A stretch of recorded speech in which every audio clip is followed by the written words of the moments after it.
The last records that I did before this were definitely very different. This is the traditional all-American big band jazz with strings, but with Peter's arrangements, which are fresh and very different than what you would get from that old era sound. It's a very new sound. My work before was a mixture of my originals.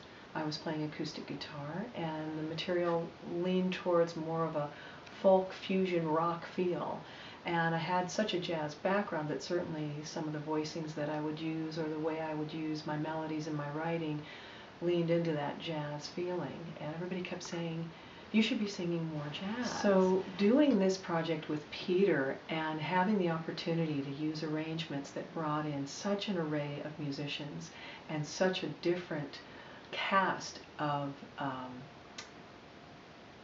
instruments, it was really the creme de la creme, because part of, I think, any vocalist's dream would be to stand in front of a big orchestra or symphony and just wail and, you know, be the center of attraction.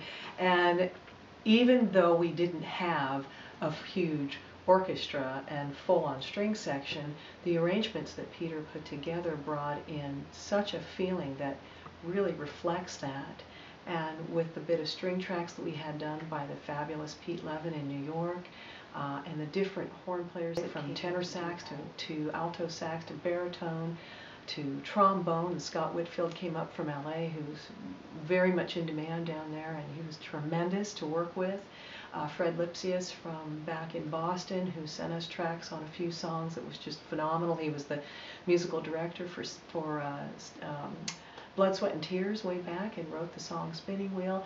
So I had all these different musicians that were at the top of their game and had been doing this for a long time to create this sound that we have now. How did we find Lovers After All, the title track? Peter suggested that I do that song, and I'd never heard of it. And I listened to a recording. It was Rosemary Clooney, who's one of my favorite artists, and I loved it. It told a beautiful story, and I definitely thought I could do it justice. My musical inspirations, gosh, I am the kind of person that likes to do everything. And when I was a child, I grew up listening to a lot of jazz, which a lot of my material, bios and reviews express some of that.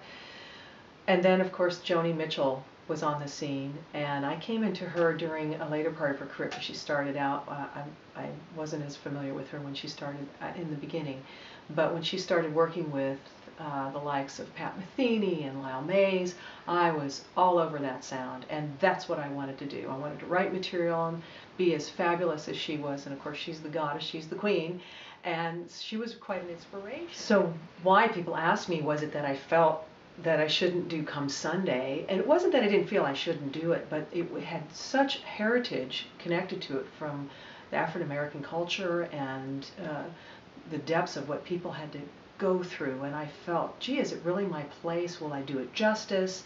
And here we are in the studio, and I'm nervous. It's our first day to run all 5 tunes, of course, and I'm nervous about doing that song.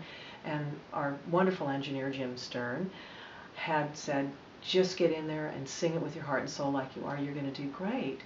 And we started rolling tape on that, and I don't know, something happened. I got into this just whole feeling into the song. We went through that song, and by the end of it, one of the horn players commented that all the guys were so raptured in listening to the vocal that they almost forgot to come in.